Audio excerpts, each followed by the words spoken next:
दुर्गा पुजानि आं गासै बर' रायजो राजा नोंथांमोननिसिम आंनि बड'लेण्ड टाइगार इउट्यूब चेनेलनिफ्राय आं तन्जिब रामसियारिया अननाय आरो खुलुमनाय जासिहरग्रोनाय जाबाय।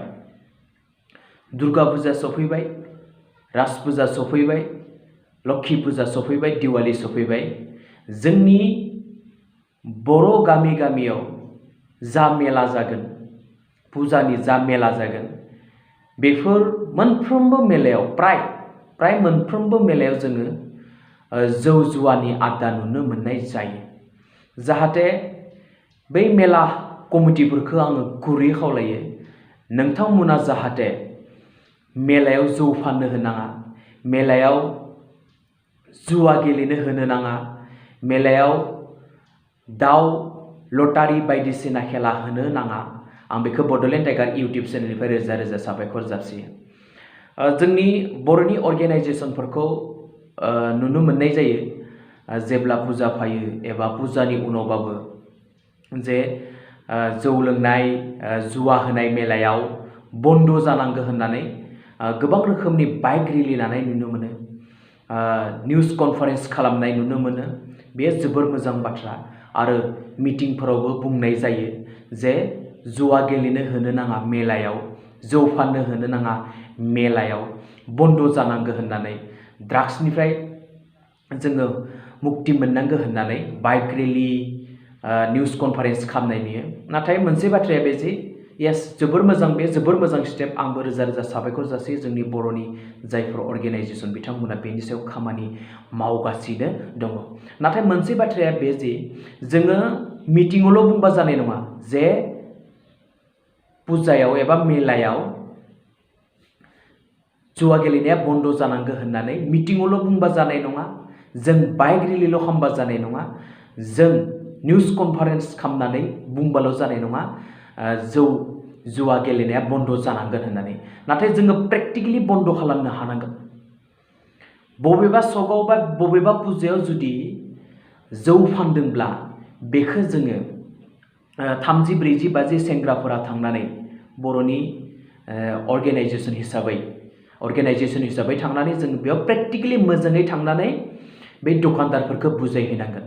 आरो जा जौ होयो, जा डाइस खेला होयो, जाय लटारि खेला होयो, बिथांमोनखौ जों थांनानै मोजाङै बुजायहैनानै बन्द खालामनो हानांगोन। अब्लासो जों बर'नि गेजेराव मेलायाव जुवा गेलेनाय, लटारि गेलेनाय आरो जौ फाननाया बन्द जागोन।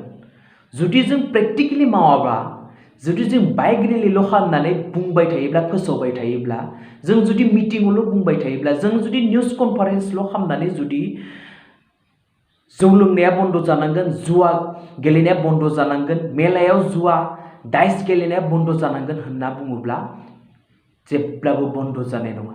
प्रेक्टिकेलि जों थांथारनांगोन। जाय जायगायाव मेला जागोन बे जायगायाव थांनानै जोङो कमिटिजों रायज्लायनांगोन। अकल रायज्लायब्ला जानाय नङा, जुदि मोजाङै रायज्लायनायाव जुदि जौ जुवाया जुदि बन्द जायाब्ला जों अब्ला गावनि एक्सन लानो गोनां बाध्य जागोन। अब्लासो जों बर'नि गेजेराव बेफोर कालसारा जोबलांगोन, नङाबा जोबनाय नङा। निउज कनफारेन्सबो खालामनानै बुं बन्द जानांगौ होननानै, जौ जुवा गेलेनाया बन्द जानांगौ होननानै, बाइक रेलि खालामनानैबो बुंनांगोन, मिटिंफोरावबो बुंनांगोन, अल साइड जों कभार खालामनो हानांगोन।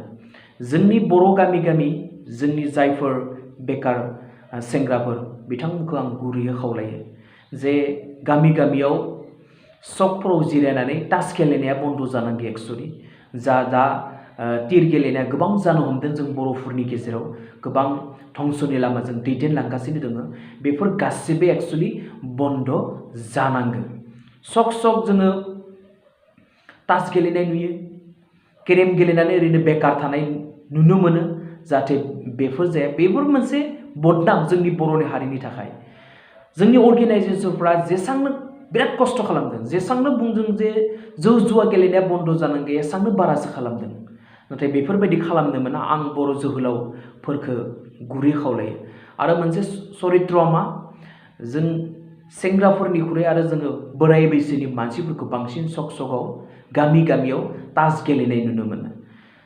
बै बोराय मानसिफोरखौ आं गुरै खावलायो, बेयाव बेकार मानसियाल' नङा, बेयाव खायसे साकरियाल खायसे फोरोंगिरिबो नुनो मोननाय जायो बेफोरबायदि साकरियाल एबा जायखिजाया साकरि मावनाय एबा फोरोंगिरिफोरखौ आं गुरै खावलायो टिचार्स जायखिजाया साख्रियानो जा बिथांमोनखौ आं गुरै खावलायो नोंथांमोना जाहाथे गियान गोनां हिसाबै गामिखौ मोजां लामाजोंसो दैदेनलांनांगौ नोंथांमोना जेराव मेरावनो जौ लोंनानै दिन्थिनो नाङा जेराव मेरावनो सकावनो जा गामियावनो जा न'आवनो जा तास गेलेनानै दिन्थिनो नाङा बेफोरखौ जोङो कमप्लिटलि बन्द खालामनांगौ आं आसा खालामो जोंनि बर'नि गेजेराव थाबैनो बे कालचारा जोबगोन होननानै आं आसा खालामो गासैबो गोसो होनांगोन सेंग्रा सिख्ला बोराय बुरि गासैबो बन्द खालामनो नाजानांगोन जोंनि जा गाज्रि कालचार सोरबाफोर जुदि आंनि बड'लेण्ड टाइगार इउटिउब चेनेलखौ साबस्क्राइब खालाम लाइक खालाम शेयार खालाम आरो कमेन्ट खालाम खाथियाव थानाय घन्टा बेलखौ प्रेस खालामनानै हो अब्ला